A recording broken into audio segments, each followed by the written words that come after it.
Power does not reveal itself to the passive. It does not reward the naive. It obeys only those who grasp its mechanics, those who study its laws as a scientist studies nature. Niccolò Machiavelli, the exiled Florentine strategist, stripped away the illusions of power. His name is invoked in whispers, as if his truths were too dangerous to speak aloud. But they are not secrets. They are tools, and they work. Machiavelli wrote The Prince as a manual for survival in a world where morality was secondary to results. His infamous question, "Is it better to be loved or feared?" was not philosophical musing. It was a calculation. Love is fickle. Fear is predictable.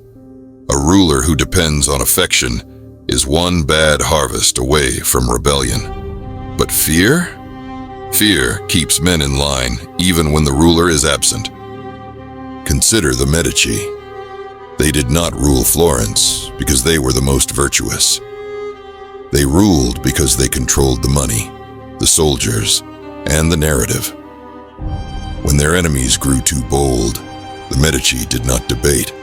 They exiled, imprisoned, or erased them.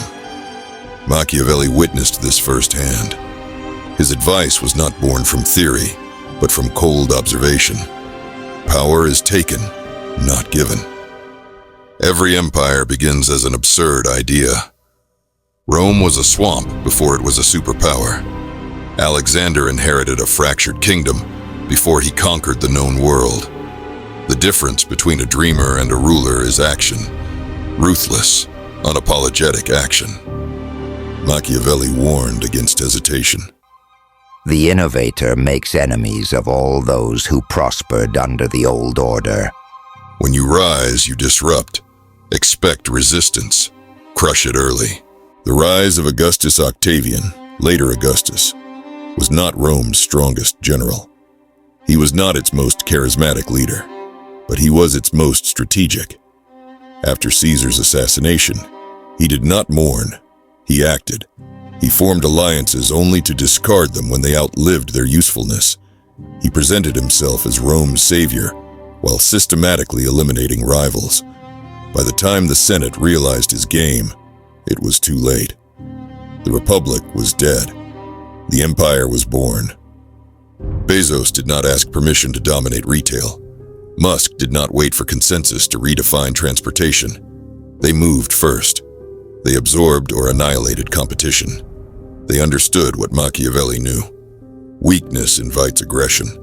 Strength commands compliance. Machiavelli's most misunderstood lesson. The ends justify the means. Critics frame this as immoral. It is not. It is practical. A ruler who admits to cunning is a fool. A ruler who appears virtuous while acting decisively is a master. Cesare Borgia, Machiavelli's model prince, conquered Romagna not through brute force alone, but through calculated spectacle.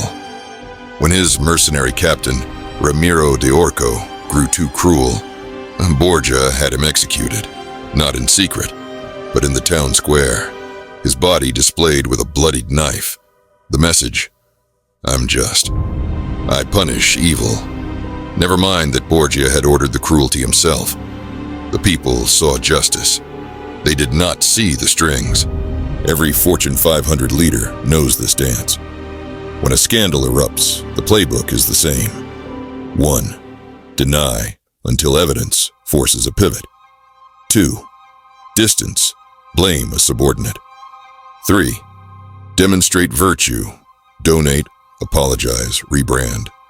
The public forgives. The empire endures. Machiavelli's infamous dictum, "It is better to be feared than loved," is not a call to tyranny. It is a warning against dependency. Love is voluntary. Fear is reliable. The balance, too loved, your people will take liberties. Too feared, they will conspire against you. Feared, but not hated, they will obey without rebellion. Case study, the fall of Gaddafi. Gaddafi ruled Libya through sheer terror, but he crossed the line. He became hated.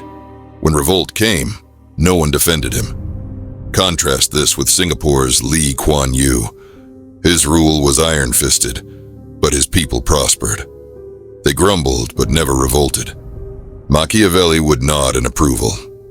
Machiavelli's rule: never wound a prince if you must kill him. half measures are suicide. Historical example: the Borgias versus the Orsini. Cesare Borgia invited his rivals to a peace banquet, then slaughtered them. Brutal? Yes. Effective? Absolutely. The Orsini family never threatened him again. Modern lesson: corporate takeovers. When Microsoft crushed Netscape, it did not compete, it absorbed. When Facebook neutralized Snapchat, it copied. Machiavelli's spirit lives in boardrooms.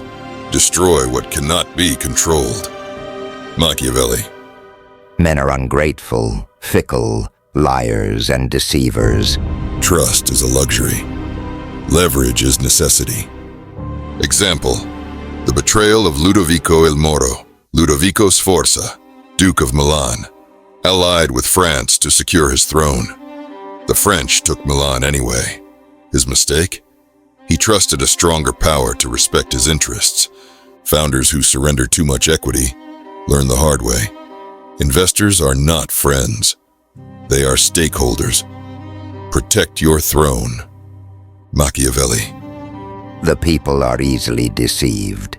Keep them fed, distracted, and hopeful. Ancient Rome had bread and circuses. Modern world have social media and consumerism. The principle is identical. Machiavelli's prince outlived him because he wrote not for his time, but for eternity. Your empire is temporary. Your influence need not be.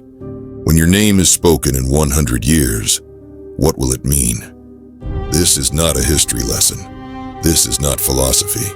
This is a weapon. If you understand what Machiavelli revealed, if you see the patterns in empires, corporations, and the rise and fall of rulers, then you have a choice. Ignore it and remain at the mercy of those who don't. Or act. Subscribe now, because power does not wait for the hesitant. Share this with someone who needs to hear it, but only if you trust them. And remember, you were not born a prince. You become one.